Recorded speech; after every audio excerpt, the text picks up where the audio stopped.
TB મુક્ત ભારતનું આહ્વાન, રાખીએ સૌ આપણું ધ્યાન। રાજકોટ ખાતે ટીબી નિર્મૂલન અભિયાન અન્વયે એકસ-રે પરીક્ષણ કેમ્પ યોજાયો।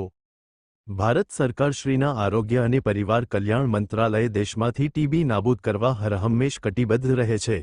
જે અનુસંધાને હાલ રાજકોટ જિલ્લામાં ટીબી નિર્મૂલન અભિયાન અંતર્ગત 100 days intensified campaign on TB elimination 100 દિવસ સઘન ટીબી નિર્મૂલન ઝુંબેશની કામગીરી શરૂ કરવામાં આવી છે।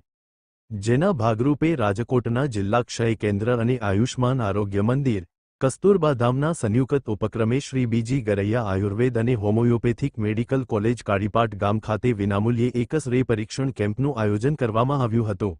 જેનો કાળીપાટ, વડાવી, કસ્તુરબા ધામ, અણિયારા સહિતના ગામના લોકોએ લાભ લીધો હતો। કેમ્પમાં એકસ-રે સ્ક્રીનિંગની કામગીરી શ્રી યોગેશભાઈ શિંગાળાએ સાંભળી હતી। આ કેમ્પની શરૂઆત ડો.એલ.એસ. પાનીગ્રહી શ્રી બીજી ગરૈયા આયુર્વેદ કોલેજના આચાર્યશ્રીના હસ્તે દીપ પ્રાગટયથી કરવામાં આવી હતી।